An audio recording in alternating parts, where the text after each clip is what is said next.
I thought it was just a hidden website until it started asking about me. Nightmare 1. My friend Caleb was the one who showed me how to access it. We were both into tech, nothing extreme, just enough to know how to use Tor and explore forums most people didn't even know existed. At first, it was harmless. Strange message boards, archived pages, people talking about things that felt just slightly off. Nothing illegal, just uncomfortable. Then one night, Caleb sent me a link. He told me not to open it unless I was alone. I laughed it off at first, but later that night, curiosity got the better of me. I opened it. The page loaded slowly. Black background, no images, just a login box, no instructions, no title, just 2 fields. Username, password. I messaged Caleb asking what it was. He didn't respond. So I tried typing something random. Didn't work. Then I noticed something strange. Below the login box, faint text appeared, almost like it faded in. Returning users only. I closed the page, but a few seconds later, it refreshed on its own. The login box was gone, replaced with a single line of text. Welcome back. My stomach dropped. I had never been there before. I immediately closed Tor and shut my laptop.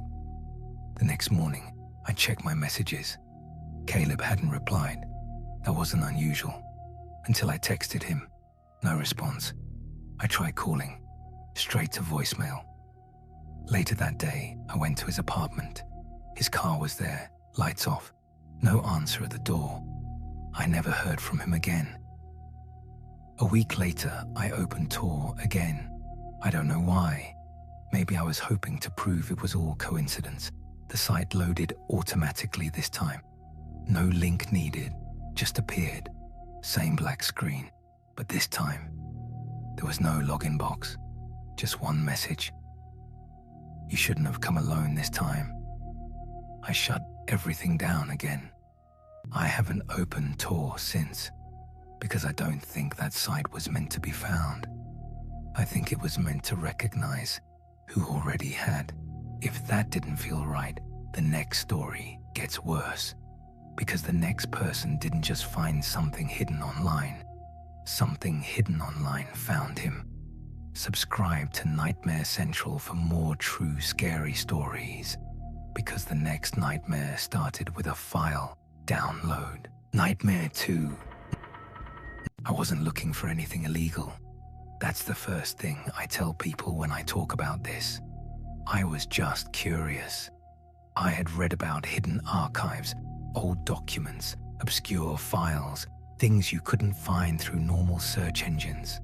So I downloaded Tor, spent a few nights browsing, nothing crazy. Then I found a forum. It was small, barely any posts. Most of them were just links with no descriptions. One thread stood out. Title: Local Archives, verified only. Inside was a single download link. No comments, no explanation. I hesitated, but clicked it anyway.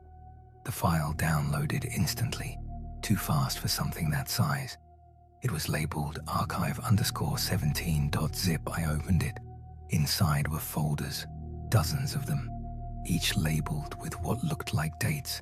I opened one. It contained images, normal at first glance, street corners, parking lots, storefronts. Then I noticed something. Every photo felt intentional. Like the person taking them wasn't just documenting places, they were focusing on something. Patterns, entrances, blind spots. I opened another folder. Same thing, different locations. But then I opened a folder with a recent date. Inside was a single image. My stomach dropped. It was a photo of my apartment complex, taken from across the street. I zoomed in. You could clearly see my building, my unit, even the window to my living room. I checked the metadata. The photo had been taken 3 days earlier. I hadn't even downloaded Tor yet at that point. Then I noticed something worse. the file path. Each folder name wasn't random. They were coordinates, locations, mapped out, and my apartment was one of them. I deleted everything immediately, uninstalled Tor, ran antivirus scans. But that didn't matter, because later that night, I heard something outside, a car idling across the street, same position as the photo, engine running, lights off. I didn't look out the window. I just turned off every light in my apartment and waited. Eventually, the car drove away, but I never forgot what I saw in that file, because I don't think it was an archive.